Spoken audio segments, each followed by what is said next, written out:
Mi papá se rió por teléfono y dijo, arruinas el ambiente, no vengas. Yo estaba en el hospital, pero respondí, no hay problema, simplemente dejaré de hacer los pagos. No se dio cuenta de que yo era la dueña de todo, hasta que se apagaron las luces. Estaba acostada en una cama de hospital, recuperándome de una cirugía de emergencia, cuando mi padre llamó para prohibirme la entrada a la próxima reunión familiar. Se rió, afirmando que yo arruinaba el ambiente. Olvidó que yo pagaba por su camioneta, la electricidad y la fiesta misma. Así que lo cancelé todo. Aquí es donde la historia realmente comienza, y no querrás perderte lo que sucede. Asegúrate de estar suscrito para verla hasta el final. Siempre tenemos curiosidad. ¿Desde qué parte del mundo nos están viendo hoy? Háganoslo saber en los comentarios. El olor estéril a antisépticos siempre me daba náuseas, pero hoy era lo único que me mantenía con los pies en la tierra. Estaba acostada en una sala de recuperación, y el constante bip, bip, bip del monitor actuaba como un metrónomo para mi punzante dolor de cabeza. Acababa de salir de una apendicectomía de emergencia hacía 3 horas. Sentía el abdomen como si lo hubieran prendido fuego y mi garganta estaba seca como papel de lija. Estaba vulnerable, débil y desesperadamente sola. Había enviado un mensaje de texto al grupo familiar en el momento en que me llevaban en la camilla, rumbo a la cirugía de emergencia, los quiero, chicos. 3 horas después, mientras la niebla de la anestesia comenzaba a disiparse, busqué mi teléfono con mano temblorosa, esperando ver una avalancha de mensajes preocupados, tal vez una llamada perdida de mi madre, Marta, o un mensaje de mi hermana, Rebeca, preguntando si estaba bien. No había nada, ni una sola notificación. Tragué el nudo que tenía en la garganta, tratando de convencerme de que simplemente estaban ocupados. Se estaban preparando para la carne asada anual de la reunión familiar, después de todo, un evento que yo financiaba cada año. Quizás estaban inmersos en los preparativos. Entonces, mi teléfono vibró. Era una llamada, papá. Una ola de alivio me invadió. Tomás estaba llamando. Debió de haber visto el mensaje tarde. Aclaré mi garganta, tratando de sonar más fuerte de lo que me sentía. Hola, papá grazné, con la voz quebrada. Ya salí de la cirugía. ¿Salió bien? ¿Solo? Sofía me interrumpió. Su voz no era cálida. Era fuerte, retumbando contra un fondo de risas y tintineo de vasos. No estaba llamando para ver cómo estaba. Estaba en altavoz. O dije, la confusión nublando mi mente. Hola, ¿recibiste mi mensaje? Estoy en el hospital, Ángeles. El doctor dijo. No llamé para oír sobre tu dolor de estómago, Sofía, dijo Tomás, su tono agudo y despectivo. Llamé para hablar sobre el sábado. ¿El sábado? ¿La carne asada? Me moví en la cama, haciendo una mueca de dolor mientras los puntos se tensaban. Puede que esté un poco lenta, pero espero que me den el alta mañana, así que debería poder llegar. Compré la falda de res ayer antes de que comenzara el dolor, así que solo necesito. Sí, sobre eso intervino de nuevo. Esta vez escuché una risita distintiva en el fondo. Sonaba como Rebeca. No vengas. La habitación se quedó en silencio. El pitido del monitor pareció volverse más fuerte. ¿Qué? Que no vaya, Sofía, repitió Tomás, enunciando cada palabra lentamente, como si le hablara a una niña. Hemos estado hablando, tu madre, Rebeca y yo, y decidimos que es mejor si te saltas esta. No entiendo, susurré, agarrando la fría barandilla metálica de la cama. ¿Es por la cirugía? Papá, puedo simplemente sentarme en una silla. No estorbaré. Tomás se rió. Fue un sonido cruel y ladrante, el que le había oído usar con teleoperadores o vecinos que despreciaba. No es la cirugía, Sofía. Dios, siempre eres tan dramática. Eres tú. Eres una aguafiestas, dijo secamente. Vienes con tus trajes, tu charla de trabajo y tu agenda. Haces que todos se sientan incómodos. Rebeca dice que se siente juzgada cada vez que la miras. Marta dice que no puede relajarse porque siempre estás reorganizando la cocina. Estamos cansados de fingir, Sofía. Mi corazón martilleaba contra mis costillas más rápido de lo que el monitor podía registrar. ¿Fingir? Fingir que nos caes bien, dijo. La crueldad de la frase quedó suspendida en el aire, absorbiendo el oxígeno de la habitación. Estamos cansados de fingir que disfrutamos de tu compañía. Eres estirada. Eres aburrida. Y, francamente, nadie te quiere allí. Así que, capta la indirecta. Quédate en casa. Lo pasaremos mejor sin ti. Escuché la voz de Rebeca en el fondo, clara como el agua. Dile que envíe la falda de res, de todas formas. Tomás soltó una risita. Sí, si ya compraste la carne, puedes hacer que la entreguen, pero no aparezcas. Hemos terminado de lidiar con tu negatividad. No esperó una respuesta. La línea se cortó. Miré fijamente la pantalla, la notificación de «llamada finalizada» se volvía borrosa mientras las lágrimas calientes finalmente se derramaban sobre mis pestañas. Yacía allí, en la cama del hospital, abierta y cosida de nuevo, dándome cuenta de que la herida física no era nada comparada con la evisceración que acababa de sufrir. La traición era peor que el diagnóstico mismo. Durante la siguiente hora, no me moví. No podía. Las enfermeras entraron a revisar mis signos vitales, ofreciendo sonrisas compasivas cuando vieron las lágrimas correr silenciosamente por mi rostro hasta mis oídos, empapando la almohada. Supusieron que tenía dolor físico. Me ofrecieron más morfina. Me negué. Necesitaba tener la cabeza despejada. Necesitaba procesar exactamente lo que acababa de suceder. Cansados de fingir que nos caes bien, las palabras resonaban en mi mente, repitiéndose como un disco rayado. Cerré los ojos y dejé que los recuerdos de la última década me inundaran. No era solo la hija, era la arquitecta de sus vidas. Fui yo quien dio un paso al frente cuando Tomás se jubiló anticipadamente porque su espalda ya no aguantaba la línea, aunque pasaba cada fin de semana jugando al golf. Fui yo quien pagó la deuda de la tarjeta de crédito que Marta acumuló con sus fallidos pasatiempos de manualidades. Fui yo quien pagó los 3 intentos fallidos de Rebeca en la universidad y su estilo de vida actual como influencer, con 400 seguidores. Miré alrededor de la estéril habitación del hospital. ¿Quién estaba aquí para mí? Nadie. Desbloqueé mi teléfono de nuevo y abrí mi aplicación bancaria. Era una costumbre, un reflejo perfeccionado por años de gestionar no solo mi propia carrera en logística, sino también la logística familiar. Me desplacé por los pagos automáticos programados para los próximos 3 días, transferencia a Tomás y Marta, conjunta 15.000 pesos de asignación para comestibles / servicios públicos. Ford Credit, 12.000 pesos de pago del arrendamiento de la Ford Lobo de Tomás. Telcel, 4.500 pesos, plan familiar, 4 líneas. CFE, 5.500 pesos, saldo vencido de su casa que prometí cubrir. Transferencia SPI a Rebeca, 2.500 pesos, estipendio semanal para creación de contenido. La lista continuaba, servicios de streaming, primas de seguros, la factura de internet. Les había construido una jaula de oro y me había encerrado tontamente dentro con ellos, pensando que si pagaba lo suficiente, si apoyaba lo suficiente, compraría su amor, o al menos su respeto. Tomás me había llamado estirada, aburrida, un aguafiestas. Dijo que hacía que Rebeca se sintiera juzgada. ¿La estaba juzgando cuando pagué por su equipo de cámara? ¿La estaba juzgando cuando pagué sus multas por exceso de velocidad? Dijo que Marta no podía relajarse. No podía relajarse porque yo reorganizaba la cocina o porque era la única que se daba cuenta cuando la nevera estaba vacía y la llenaba silenciosamente. Mi tristeza comenzó a endurecerse.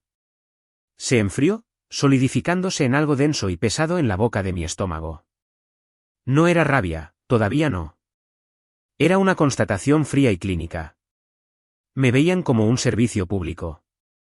Para ellos, yo no era diferente de la electricidad que salía de la pared o del agua que fluía del grifo. No se le agradece al interruptor de la luz por funcionar, solo se le maldice cuando no se enciende. Y acababan de decirle al interruptor de la luz que no les gustaba su personalidad. Me sequé la cara con la áspera sábana del hospital. Me senté, haciendo una mueca por el tirón en mi costado, y alcancé la jarra de agua. Serví un vaso y lo bebí lentamente. Tomás pensaba que tenía todo el poder porque era el patriarca, la voz fuerte a la cabeza de la mesa. Pensaba que al excluirme, me estaba castigando. Pensaba que podía herir mis sentimientos, quedarse con mi carne y tener su fiesta. Pero en su arrogancia, en su prisa por humillarme mientras su niña dorada, Rebeca, se reía en el fondo, había olvidado una cosa crucial. Cada servicio, cada activo y cada comodidad que disfrutaban no solo era pagado por mí, era de mi propiedad. Las cuentas estaban a mi nombre. Las contraseñas eran mías. La responsabilidad legal era mía. Miré el teléfono de nuevo. Apareció una notificación, advertencia de uso de datos. Rebeca, iPhone 14, ha utilizado el 80% de los datos mensuales. Solté una pequeña y seca carcajada. Me dolió el estómago, pero se sintió bien. ¿Estás cansado de fingir?, susurré a la habitación vacía. De acuerdo, papá. Veamos cuánto disfrutas de la realidad. Para entender por qué esta llamada telefónica fue la opción nuclear, tienes que entender la dinámica de la casa en la que crecí. Tomás fue capataz de fábrica durante 30 años. Era un hombre que imponía respeto a través del volumen y la intimidación. Era el rey de su castillo y nos crió para creer que su palabra era ley. Pero cuando la fábrica ofreció paquetes de jubilación anticipada hace 10 años, lo aceptó, asumiendo que su pensión cubriría una vida de lujo. No fue así. Eso fue justo cuando yo estaba obteniendo mi primer gran ascenso en logística. Tenía 24 años, era ambiciosa y ganaba buen dinero. Vi a mis padres luchando, les cortaban la luz, cenaban pasta 5 noches a la semana y di un paso al frente. Yo me encargo de la factura de la luz, papá había dicho, solo hasta que te estabilices. Pondré la camioneta en mi seguro, papá. Así es más barato. Yo compro los víveres esta semana, mamá. Él, solo hasta que, se convirtió en una década. Luego estaba Marta. A mi madre le encantaba la idea de ser una matriarca, pero odiaba el trabajo. Quería ser la abuela que horneaba galletas con ingredientes que yo compraba y celebraba festividades en una casa cuya calefacción yo pagaba, pero no tenía carácter. Se hacía eco de cualquier opinión que Tomás tuviera. Si Tomás pensaba que yo trabajaba demasiado, Marta suspiraba y decía, Sofía, realmente deberías encontrar un marido en lugar de perseguir el dinero. Y finalmente, estaba Rebeca. Rebeca tenía 29 años, pero actuaba como si tuviera 16. Era la bebé, el alma creativa. Había flotado de la escuela de moda a la de cosmetología y a la de fotografía, abandonando cada una cuando se volvía demasiado tóxica, lo que significaba que esperaban que llegara a tiempo. Ahora era una influencer. Vivía en la suite principal de la casa de mis padres, ellos se habían mudado a la habitación de invitados para darle espacio para crear. Conducía un coche del que yo era aval. Comía comida que yo pagaba. Y me odiaba. Me odiaba porque yo era el espejo en el que no quería mirarse. Cada vez que llegaba con mi ropa de trabajo, agotada pero exitosa, era un recordatorio de lo que ella no estaba haciendo. Así que envenenó el pozo. Le susurraba a Tomás que yo era condescendiente. Le decía a Marta que yo los menospreciaba. La ironía era que yo no los menospreciaba. Yo los cuidaba. Recordé un incidente específico de hace 3 meses. El calentador se había estropeado en pleno invierno. Tomás me había llamado, presa del pánico. Hace un frío que pela, Sofía. El reparador quiere 70.000 pesos por una unidad nueva. Yo estaba en una reunión con un cliente en Madrid. Salí, arriesgando mi trabajo, y llamé a un contacto que conocía en sistemas de climatización. Les conseguí una unidad nueva instalada ese mismo día, a precio de coste, y pagué la factura al instante. Cuando fui ese fin de semana para comprobarlo, Tomás no me dio las gracias. Pateó el nuevo calentador y dijo, esta maldita cosa es más ruidosa que la vieja. Tu tipo nos estafó. Rebeca había intervenido desde el sofá, sin levantar la vista de su teléfono. Sí, Sofía. Ni siquiera pude grabar mis historias por el ruido. Deberías haber consultado con nosotros primero. Me había tragado mi ira entonces. Me dije a mí misma que la familia es la familia y que hay que ayudarlos sin importar qué. Me dije a mí misma que solo estaban estresados. Pero acostada en esa cama de hospital, la niebla de la negación finalmente se disipó. No estaban estresados. Eran parásitos. El antagonista no era solo Tomás y su crueldad, Era todo el ecosistema que yo había sostenido. Tomás era la cara ruidosa y abusiva de ello, pero Rebeca era la arquitecta de mi aislamiento y Marta era la cómplice silenciosa. Tomás era un hombre que se enorgullecía de ser un hombre hecho a sí mismo y el cabeza de familia. Sin embargo, no había pagado una factura de servicios públicos desde 2014. Se paseaba por la ciudad presumiendo de su camioneta, su casa, su exitosa jubilación. Había construido toda su identidad sobre una mentira que yo estaba financiando. Y ahora quería excluirme. Quería humillarme para impresionar a los parientes que venían a la carne asada. Quería parecer el gran hombre que ponía en su sitio a su hija arrogante. Lo imaginé en este momento, sentado en su sillón reclinable, probablemente bebiendo una cerveza que yo pagué, riéndose con Rebeca de cómo me habían puesto en mi lugar. Probablemente estaban planeando el menú para el sábado. La carne asada era en 3 días. Abrí mi hoja de cálculo de gastos familiares en mi teléfono. Mi pulgar se cernía sobre las filas de datos. Si yo era una extraña para ellos, si era alguien a quien estaban cansados de fingir que les gustaba, entonces seguramente no querrían aceptar caridad de una extraña. Sería un insulto para el orgullo de Tomás, ¿no es así? No iba a gritar. No iba a pelear. Ni siquiera iba a devolverles la llamada. En logística, cuando un cliente incumple un contrato o viola los términos del servicio, no enviamos cartas emotivas. Iniciamos una interrupción del servicio. Cortamos la cadena de suministro. Abrí la aplicación de la CFE.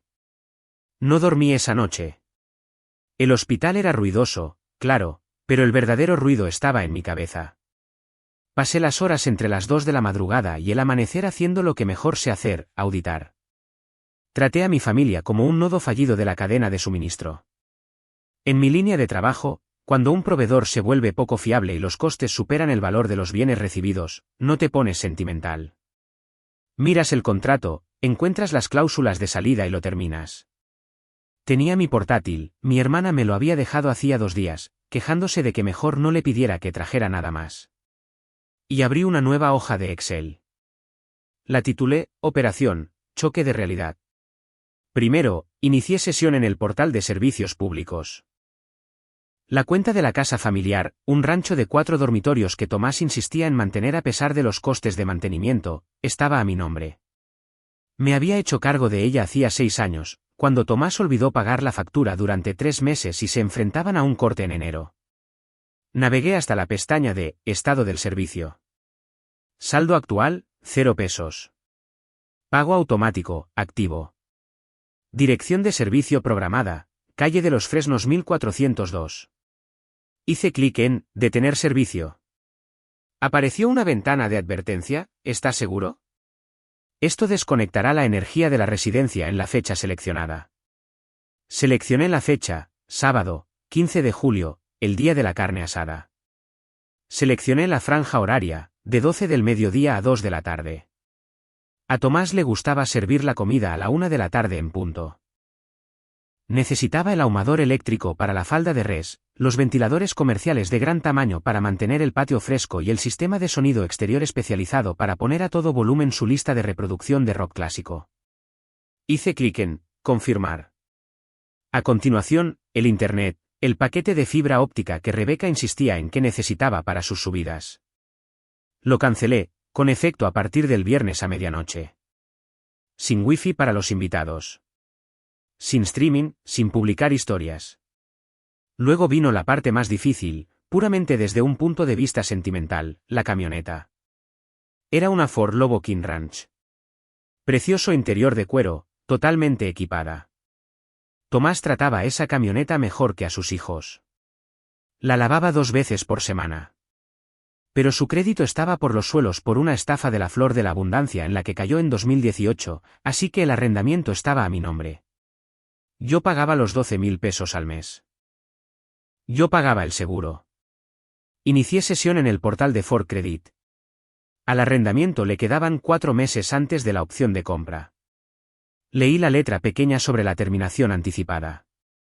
Podía hacer una entrega voluntaria. Afectaría ligeramente mi puntaje de crédito, pero tenía uno excelente. Podía soportar el golpe. Pero luego vi otra opción, programar recogida al final del arrendamiento. No necesitaba entregarla antes y arruinar mi crédito. Solo necesitaba ejercer mi derecho como arrendataria para reclamar el activo.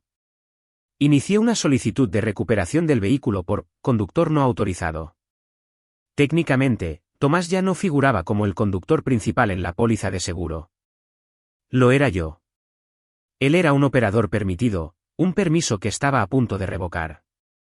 Organicé un servicio de grúa, un contratista privado que usábamos en el trabajo para la recuperación de vehículos de la flota. Lo programé para el lunes por la mañana. No quería arruinarles todo el fin de semana con la camioneta. La falta de electricidad sería suficiente para el sábado. La camioneta sería la cura para la resaca del lunes por la mañana. Mientras profundizaba en los extractos bancarios para asegurarme de haber capturado cada pago automático, noté algo extraño. Había un cargo recurrente en mi tarjeta de crédito secundaria, la que le había dado a Marta para emergencias únicamente, hacía 3 años cuando necesitaba recoger recetas.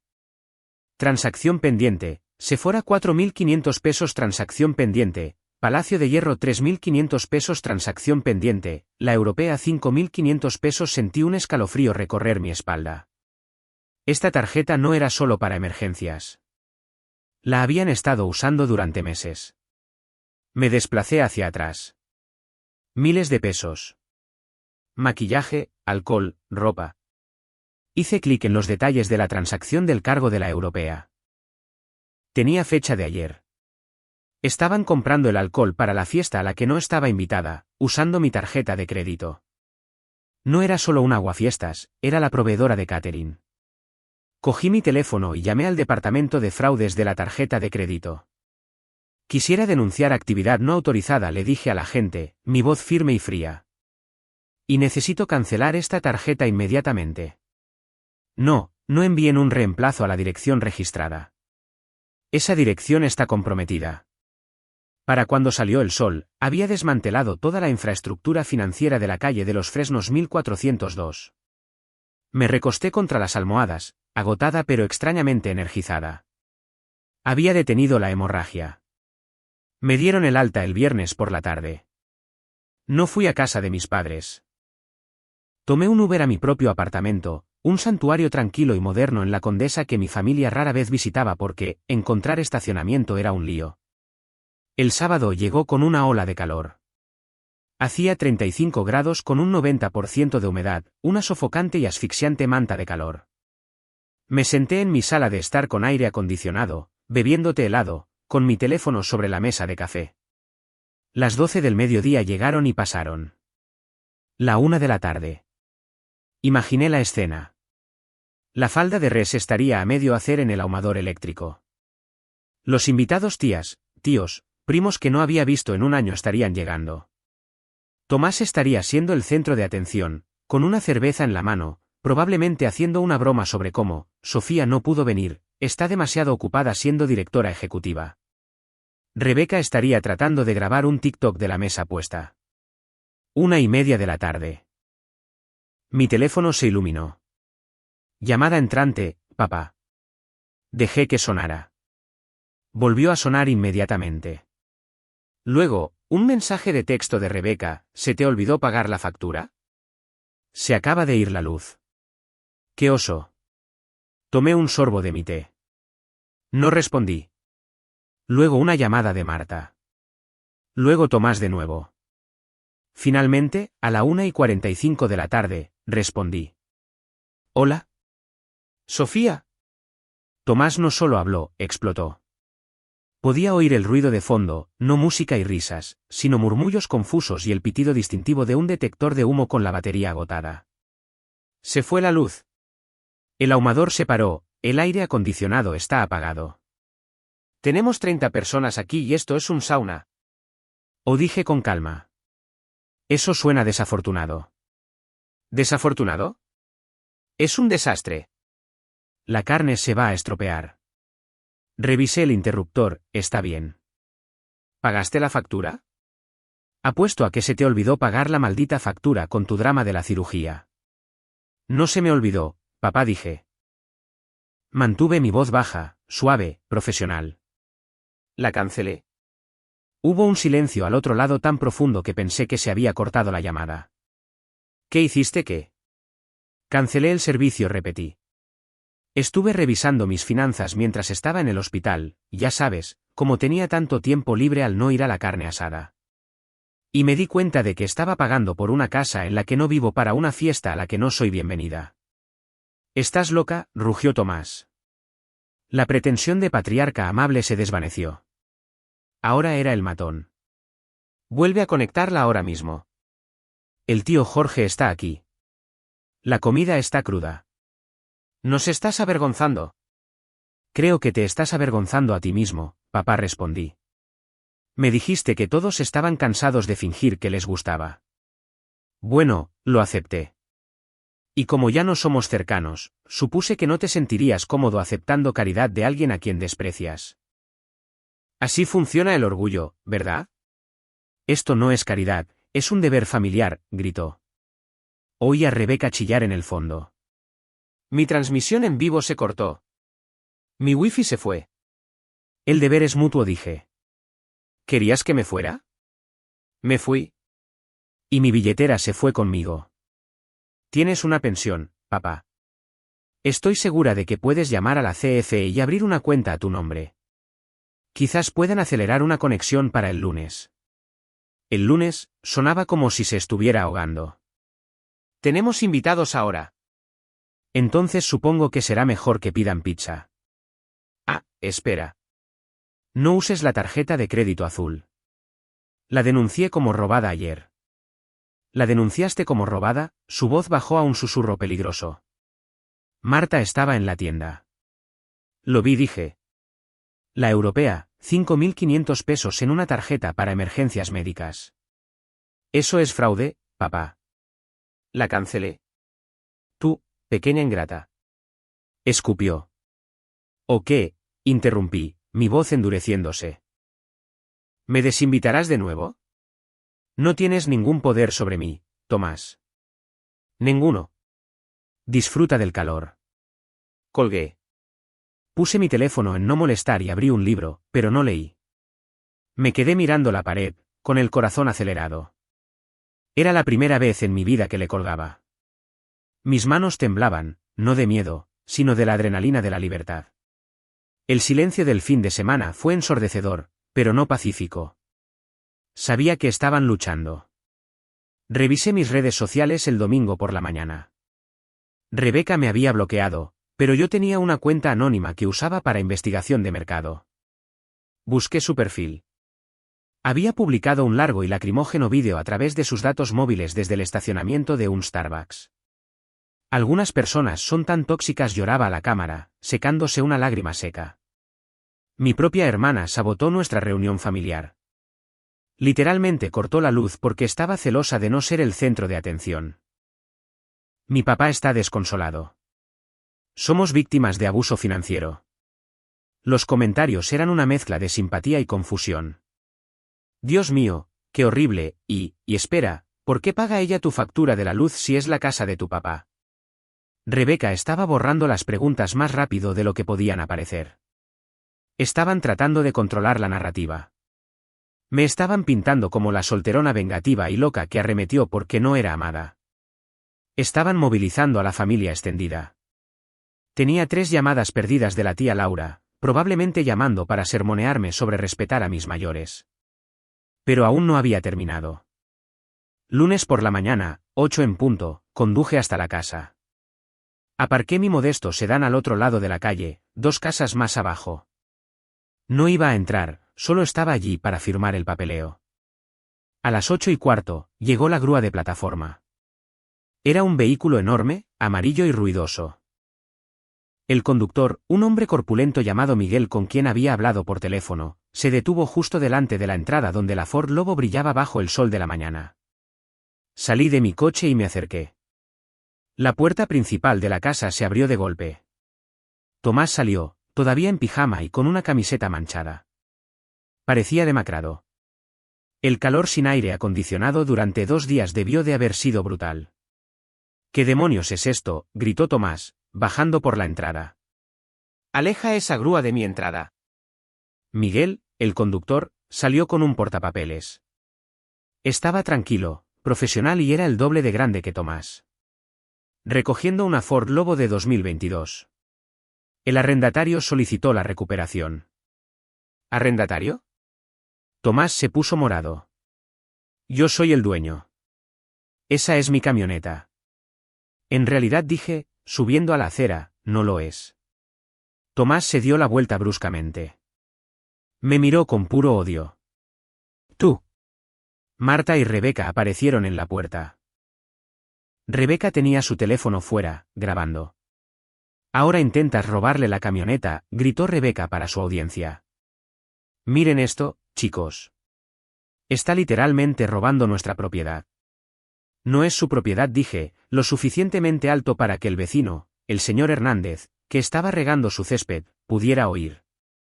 El arrendamiento está a mi nombre, Sofía Vance. Yo pago los 12.000 pesos al mes. Yo pago el seguro. Y como estoy cansada de fingir, estoy cansada de pagar por una camioneta que no conduzco. Tú me la diste, gritó Tomás, avanzando hacia mí. Miguel se interpuso entre nosotros, con los brazos cruzados. Te dejé usarla, le corregí, bajo la suposición de que eras mi padre que me quería. Pero como solo soy una aguafiestas y una cuenta bancaria, el trato se acabó. Yo pagué las mejoras, gritó Tomás, desesperado ahora. Le puse el kit de elevación.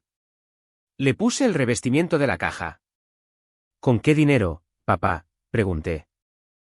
Saqué una pila de papeles doblados de mi bolso. ¿Con el dinero del préstamo para reparaciones del hogar del que me pediste que fuera aval hace 3 años? ¿Ese que dijiste que era para un techo nuevo? Sostuve el extracto bancario que había desenterrado durante mi auditoría del sábado. Lo investigué, papá. El techo nunca fue reemplazado. Lo parcheaste. Los 270.000 pesos se fueron a Caliente.mx y a una tarifa de consultoría para el negocio de Rebeca. Rebeca bajó su teléfono. Su rostro se puso pálido. Eso es mentira, gritó Marta desde el porche, encontrando su voz. Lo usamos para la casa. Los registros bancarios no mienten, mamá, dije, agitando el papel. Revisé el historial de transferencias. No solo me usaron para las facturas. Me estafaron. Mintieron sobre reparaciones para obtener dinero en efectivo para apostar y jugar a ser influencer de mentira. Tomás miró a los vecinos. El señor Hernández estaba mirando, boquiabierto. La ilusión del exitoso capataz jubilado se estaba resquebrajando en tiempo real. No puedes llevarte la camioneta, susurró Tomás, su voz temblando con una mezcla de rabia y miedo. La necesito. Tengo mandados. Tienes piernas, dije fríamente. Me volví hacia Miguel. Llévatela. No. Tomás se abalanzó sobre la manija de la puerta de la Ford Lobo. No te voy a dar las llaves. Tengo el juego de repuesto, dije, lanzándoselas a Miguel. Miguel las atrapó, saltó a la cabina y encendió el motor. El rugido del quinto 8, normalmente el orgullo y la alegría de Tomás, ahora sonaba como una sentencia de muerte. Mientras la camioneta era cargada en la plataforma, Tomás se quedó en la entrada, derrotado, pareciendo más pequeño de lo que nunca lo había visto. Pero no había remordimiento en su rostro, era pánico. Sofía, dijo, su tono cambiando a un patético ruego. Sofía, espera. Hablemos de esto. Estás exagerando. Podemos arreglarlo. Los vecinos están mirando. Que miren, dije. Quizás ellos puedan explicarte por qué el fraude es una mala idea. Pero mientras Miguel aseguraba las cadenas, Rebeca corrió por la entrada, con su teléfono de nuevo en alto. Te crees muy lista, siseó, la lente de la cámara a centímetros de mi cara. Espera a que todos se enteren de que abandonaste a tus padres enfermos. Voy a arruinarte. Miré a la lente de su teléfono, luego a Tomás, luego al lugar vacío donde solía estar la camioneta. No tienes que arruinarme, Rebeca, dije con calma. Simplemente dejé de salvarte. Me di la vuelta para volver a mi coche, pero Tomás gritó una última cosa. Si te vas ahora, estás fuera del testamento. No recibes nada. La casa, los bonos, todo va para Rebeca. Me detuve. Me volví lentamente. ¿El testamento?, pregunté, una sonrisa amarga dibujándose en mis labios. Papá, ¿de verdad crees que no lo sé? ¿Saber qué? Hice una búsqueda en el registro público de la propiedad esta mañana, dije. El último clavo en el ataúd. No tienes una casa que dejarle a nadie. La citación llegó el martes, no de Tomás ni de Rebeca, sino de la tía Laura. Laura era la hermana mayor de mi padre, la autoproclamada matriarca del clan extendido. Era una mujer que creía en mantener las apariencias por encima de todo, y me había convocado a lo que denominó una mediación familiar. Tienes que venir aquí, Sofía había dicho, su voz goteando autoridad decepcionada. Tus padres están sentados en la oscuridad. Tu padre se está agarrando el pecho. Estamos todos aquí. Necesitas mirarlos a los ojos y explicar por qué estás tratando de matarlos. Podría haberme negado. Podría haber bloqueado su número y haberme quedado en mi fresco y tranquilo apartamento. Pero la contadora que había en mí necesitaba cerrar los libros correctamente. No podía dejar el libro mayor abierto. Necesitaba presentar la auditoría final. Llegué a la calle de los Fresnos 1402 a las 6 de la tarde. La escena era casi patética. Un ruidoso generador de gasolina, probablemente prestado del tío Jorge, traqueteaba en el césped delantero, pasando un único cable de extensión por la ventana delantera. El césped, normalmente cuidado por un servicio que yo pagaba, ya se veía descuidado. Entré. La casa era sofocante. El generador solo alimentaba un ventilador de caja y el refrigerador. El aire acondicionado central estaba en silencio absoluto. En la sala de estar, parecía un tribunal. Tomás estaba sentado en su sillón reclinable, con aspecto desinflado y sudoroso, sosteniendo un paño húmedo en la frente. Marta lloraba suavemente en el sofá. Rebeca estaba sentada con las piernas cruzadas en el suelo, con aire petulante, mientras que la tía Laura, el tío Jorge y dos primos estaban de pie con los brazos cruzados, formando un muro de juicio. Ya está aquí, murmuró Rebeca, sin levantar la vista de su teléfono. Sofía, la tía Laura, dio un paso adelante. Estoy horrorizada. Verdaderamente horrorizada. Sabía que estabas centrada en tu carrera, pero no pensé que fueras desalmada. Mira a tu padre. Está hecho un desastre. Se le ve acalorado, dije con calma, permaneciendo de pie cerca de la entrada. Quizás debería pagar la factura de la luz. Esto no se trata de facturas, ladró el tío Jorge. Se trata de respeto. Le embargaste la camioneta. Les cortaste los recursos. Estas personas te criaron. Yo los crié a ellos, corregí, mi voz firme. Durante 10 años, he cargado con esta familia. He pagado cada factura importante. Los he sacado de deudas. Y a cambio, me dijeron que era una aguafiestas y que todos estaban cansados de fingir que les gustaba. Así que dejé de pagar por el privilegio de ser insultada. Eso fue solo hablar por hablar, se quejó Tomás desde la silla. La gente dice cosas cuando está estresada. No tenías que irte a los extremos. No era estrés, papá. Era la verdad. Lo dijiste en alta voz mientras te reías, repliqué. Pero ya hemos superado eso. Mencionaste el testamento el lunes. Amenazaste con desheredarme y dejarle la casa a Rebeca. Caminé hacia la mesa de café y dejé caer un sobre de manila grueso sobre ella. El sonido resonó en la habitación silenciosa. ¿Qué es esto?, preguntó la tía Laura, mirando el sobre con recelo. La verdad, dije. Papá intentó amenazarme con mi herencia. El problema es que no hay herencia. Tomás no es dueño de esta casa. La habitación se quedó en silencio absoluto. Incluso el generador de afuera pareció aquietarse. Claro que soy el dueño, gritó Tomás, incorporándose, con la cara enrojecida. Pagué la hipoteca en el 98. Lo hiciste, asentí. Y luego, hace 5 años, sacaste una hipoteca inversa con un prestamista depredador porque querías invertir en esa oportunidad de criptomonedas de la que te habló tu amigo. ¿Recuerdas? Falsificaste la firma de mamá en los formularios de consentimiento. Marta dejó de llorar. Levantó la cabeza, con los ojos muy abiertos.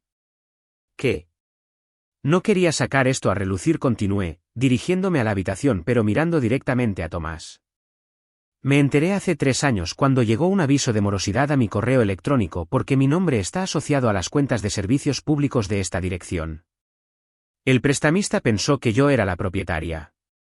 Investigué. Papá sacó un pago único de casi 3,5 millones de pesos contra el capital de la casa. ¿3,5 millones? Jadeó Rebeca. ¿Dónde están? Se fueron, dije. Apostados. Perdidos en malas inversiones. Gastados en mantener la imagen del jubilado rico. Señalé los documentos. Los términos de la hipoteca inversa son estrictos. Tienes que mantener la propiedad. Tienes que pagar el predial y el seguro. Yo he estado pagando el seguro, papá. También lo detuve el lunes. Tomás parecía encogerse en la silla. Su fanfarronería había desaparecido. Parecía un animal acorralado. Además añadí, dando el golpe de gracia, el contrato establece que si la casa no es la residencia principal del prestatario, o si el prestatario no puede mantener los servicios públicos y el mantenimiento, el préstamo vence de inmediato. Con la luz cortada y el seguro caducado, se notificará al prestamista en un plazo de 30 días. Ejecutarán la hipoteca. Tú. No puedes permitir que eso suceda, tartamudeó la tía Laura, mirando de mí a Tomás. Sofía, tú tienes dinero. Puedes arreglar esto.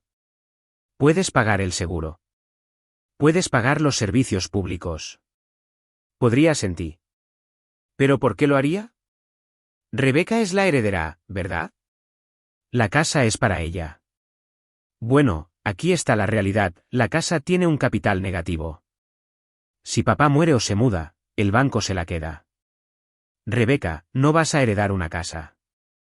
Vas a heredar una orden de desalojo. Rebeca se puso de pie, con los puños apretados. Se volvió hacia Tomás. Papá, ¿es eso cierto? ¿Te gastaste el dinero? Dijiste que tenías una cartera de inversiones. Estaba tratando de construir algo, gritó Tomás, su voz quebrándose. Estaba tratando de hacerme rico para nosotros. Estabas apostando, espeté, y ahora se acabó. La farsa ha terminado. Miré a la tía Laura. ¿Querías mediar? Aquí está el acuerdo, Tomás y Marta están en la quiebra. Viven en una casa que pertenece al banco, quemando gasolina que no pueden pagar, esperando una ejecución hipotecaria. Yo soy la única razón por la que duraron tanto, y he terminado. Sofía, por favor, habló finalmente Marta. Su voz temblaba. Se levantó y extendió una mano hacia mí. Por favor, lo sentimos. No deberíamos haber dicho esas cosas. Te necesitamos. No podemos perder la casa. ¿A dónde iremos? No lo sé, mamá, dije, sintiendo una extraña y hueca tristeza en mi pecho. No era culpa, era lástima. Quizás puedan quedarse con la tía Laura. Parece muy preocupada por el deber familiar. La tía Laura dio un brusco paso hacia atrás, sus ojos se abrieron con pánico. Espera un momento, yo no tengo espacio. Ahí lo tienes, dije, recogiendo mi bolso. Todos son familia hasta que llega la cuenta. Adiós. Me di la vuelta y salí. Detrás de mí, comenzaron los gritos. Ya no estaban dirigidos a mí. Rebeca le gritaba a Tomás. Marta sollozaba. El tío Jorge gritaba sobre el generador. Salí al húmedo aire de la tarde, me subí a mi coche y me alejé. No miré hacia atrás. Las consecuencias fueron rápidas y brutales. Sin mi escudo financiero, la realidad se estrelló contra la calle de los Fresnos 1402 como un maremoto. No necesité hacer nada más. La gravedad se hizo cargo. En una semana, el prestamista fue notificado del seguro caducado. Los procedimientos de ejecución hipotecaria comenzaron más rápido de lo que esperaba, probablemente porque llevaban años buscando una razón para embargar el activo. Tomás intentó luchar, pero no tenía dinero para un abogado. Me llamó 7 veces al día durante la primera semana, mensajes de voz que iban desde la rabia gritada, traidora ingrata, hasta el sollozo patético: Sofía, mi niña, por favor, soy un hombre viejo. No puedes dejar que viva en la calle. No bloqueé los números, los archivé. Los necesitaba para la orden de alejamiento que finalmente tuve que solicitar cuando Tomás apareció en el edificio de mi oficina, tratando de gritar a los guardias de seguridad que lo dejaran entrar. Ese fue un punto de inflexión para mí. Ver a mi padre, el hombre que solía aterrorizarme con su voz retumbante, siendo escoltado fuera de las instalaciones por un guardia de seguridad de 20 años llamado David, rompió la última cadena de miedo que tenía. No era un monstruo, solo era un hombre triste y enojado que había tomado malas decisiones. La casa fue embargada 2 meses después. El drama familiar se extendió a las redes sociales, por supuesto. Rebeca intentó cambiar la narrativa de nuevo, pero le salió el tiro por la culata. Cuando publicó sobre estar sin hogar, la gente desenterró sus publicaciones antiguas, los viajes caros, los bolsos de diseñador, la camioneta, y le preguntó por qué no los vendía. Quedó expuesta como una fraude. Terminó mudándose con un novio que solo conocía desde hacía 3 semanas. Lo último que supe es que eso no duró, y que estaba durmiendo en sofás de amigos de la prepa que estaban perdiendo rápidamente la paciencia con ella. Tomás y Marta se vieron obligados a mudarse a un pequeño apartamento subsidiado de una habitación al otro lado de la ciudad. Fue una caída drástica desde el rancho de 4 dormitorios. Su círculo social se evaporó. La tía Laura y el tío Jorge dejaron de invitarlos, afirmando que no querían meterse en medio. Pero en realidad, estaban aterrorizados de que Tomás les pidiera dinero. En cuanto a mí, el silencio en mi vida ya no era solitario. Era pacífico. Había pasado toda mi vida adulta preparándome para el impacto, esperando la siguiente crisis, la siguiente factura, la siguiente demanda. Ahora mi dinero era mío. Mi tiempo era mío. 2 semanas después de que la ejecución hipotecaria fuera definitiva, me reuní con mi amiga Sara para cenar. Sara había sido mi compañera de cuarto en la universidad, la única persona que me había dicho durante años que mi familia era tóxica. Yo siempre la había ignorado, defendiéndolos. Nos sentamos en la terraza de un buen restaurante italiano. Pedí una botella de vino, un reserva de Ribera del Duero caro que nunca habría comprado antes porque papá necesita el dinero del pago de la camioneta. Por la libertad, dijo Sara, levantando su copa.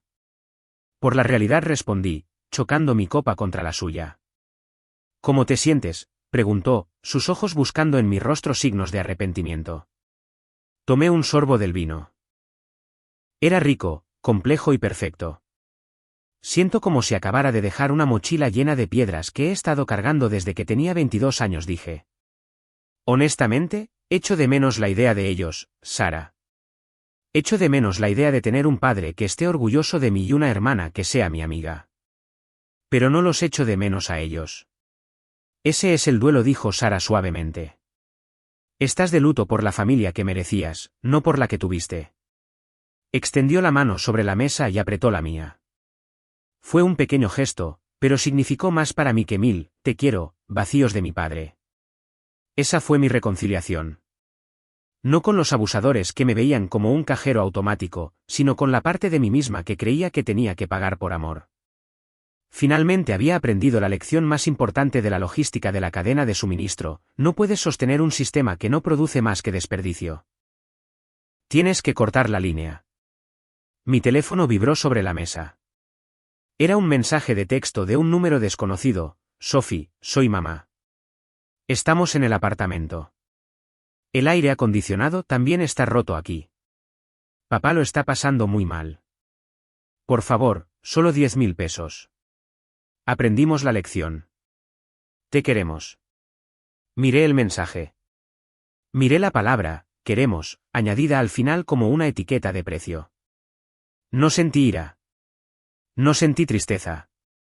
Simplemente me sentí terminada. Presioné, bloquear. Luego serví otra copa de vino y pedí los calamares.